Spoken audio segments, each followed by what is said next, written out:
Mrs Mukherjee, Poulami আমার ছোট মেয়ে, সব থেকে আদরের।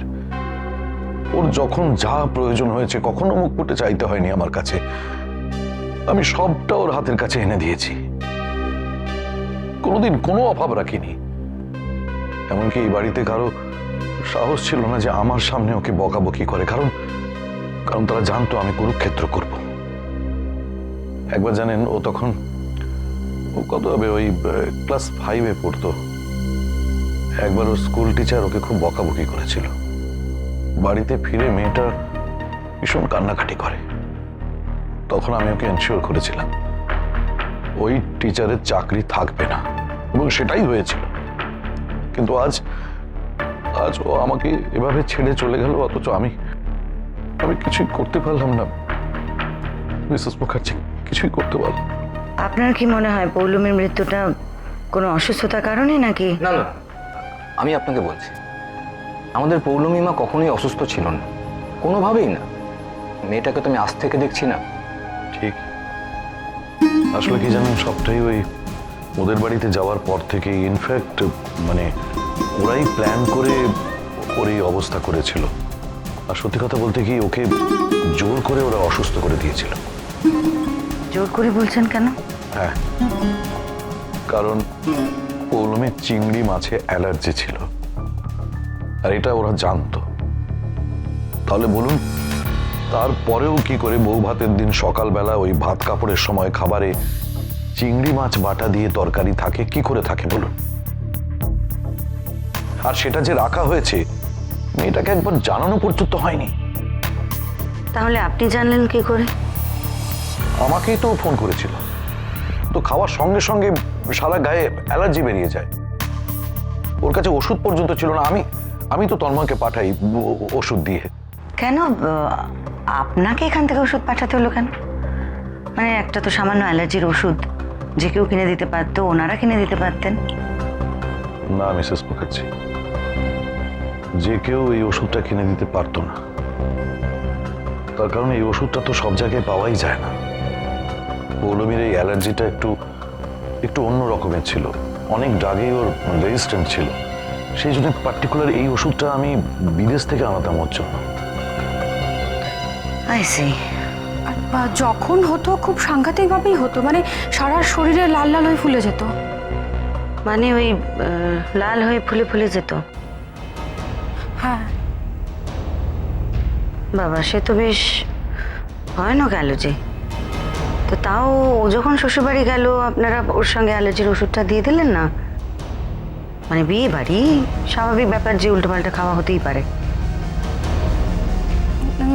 না মানে প্রথম দিনে যে ওষুধটা দরকার হবে সেটা বুঝতে পারিনি।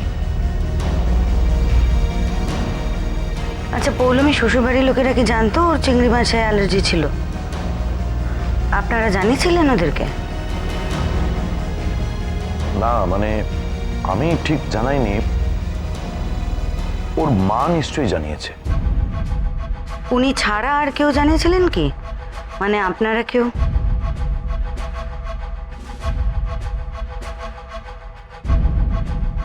না, আমরা কেউ জানাইনি। অনেস্টলি স্পিকিং মাথাতেই আসেনি কথাটা। মিসেস মুখার্জি, আমি কিন্তু আপনাকে এখনো বলছি, ওরা জেনে বুঝে খুব ঠান্ডা মাথায় কাজটা করেছে। ওরা জানতো পৌলমী মায়ের অ্যালার্জি আছে। কি করে জানতো বলে আপনার মনে হয়? কি করে আবার? শিবপ্রসাদ বাবুর মিসেস নিশ্চয়ই ওনাদেরকে জানিয়েছেন, তাই প্রথমে অসুস্থ করেছে, তারপর মেরেছে। কেন? কেন মানে মোটিভটা কি? একজন সিনিয়র মন্ত্রী, তিনি ঢাকঢোল পিটিয়ে ছেলের বিয়ে দেবেন ছেলের বউকে মেরে ফেলার জন্য? আর তার যদি মারার উদ্দেশ্য থেকেও থাকে, সেটা নিজের বাড়িতে নিয়ে গিয়ে কেন করবেন? বাইরে করবেন। আর কিছু না হোক, অন্তত নিজের পজিশনের কথা মাথায় রেখে। বাহ, এই তো দিব্যি অভিনব বিশ্বাসের কেনা গোলামের মতো কথা বলছেন।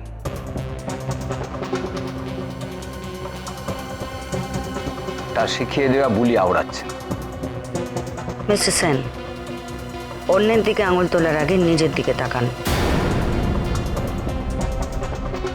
অভিনব বিশ্বাসের থেকেও আপনার খুনের মোটিভটা কিন্তু অনেক বেশি স্ট্রং।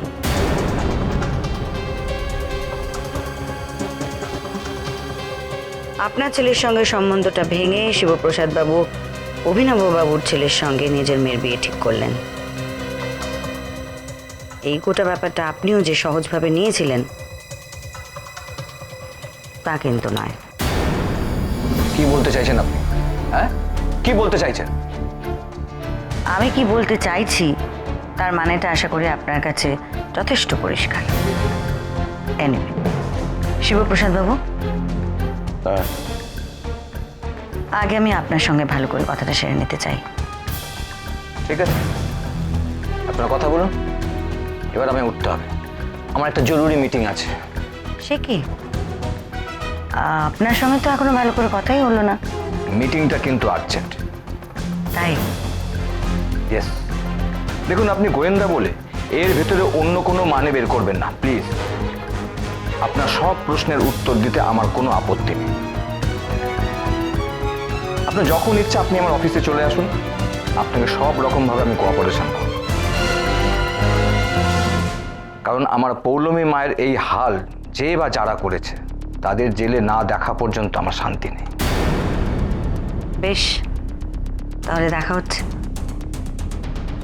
চলি।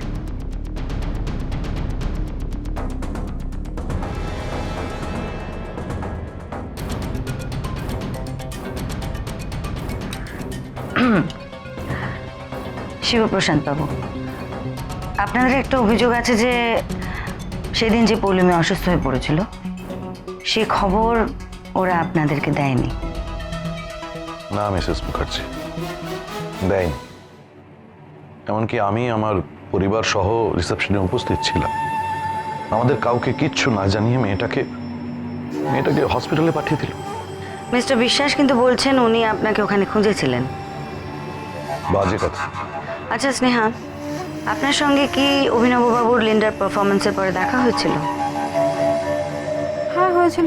উনি আপনার কাছে শিবপ্রসাদ বাবুর খোঁজ করেছিলেন? হ্যাঁ করেছিলেন, কিন্তু উনি একবারও বলেননি যে পৌলমী অত খারাপ অবস্থা বা হসপিটালে ভর্তি। জেনারেলি জিজ্ঞেস করেছিলেন যে তোমার বাবা কোথায়। তাহলেই বুঝুন, যদি ভালো উদ্দেশ্য থাকতো তাহলে ওরা স্নেহাকে বলতো না। বিশেষ করে যখন পৌলমী ওই বাড়িতে নতুন, অন্তত ওদের থেকে আমরা তো পৌলমীর বিষয়ে ভালো বুঝবো নাকি। আসলে ওরা জানাতে চায়নি, ওরা সময় নিচ্ছিল যে কতক্ষণে আমার মেয়েটা। আপনার ফোনে ওনাদের কোনো মিসড কল ছিল না মিস্টার বিশ্বাস বা সোহমের? হ্যাঁ ছিল, তবে আপনি একটা কথা বলুন তো, ওখানে যদি ফোনে পাওয়া না যায় তার মানে কি আমি নেই? আমি তো ওর মধ্যেই ছিলাম, ওইটুকু তো জায়গা খুঁজে নেওয়া যেত না বলুন? ওনারা আপনাকে ফোন করেছিলেন, আপনি ফোন তুললেন না কেন? আর ফোনটা সাইলেন্ট ছিল। বেশিরভাগ সময় আমার ফোন সাইলেন্টই থাকে। তো ফাইনালি খবরটা আপনাকে কে দিল? আপনি তো ওখানেই ছিলেন, কার কাছ থেকে জানতে পারলেন?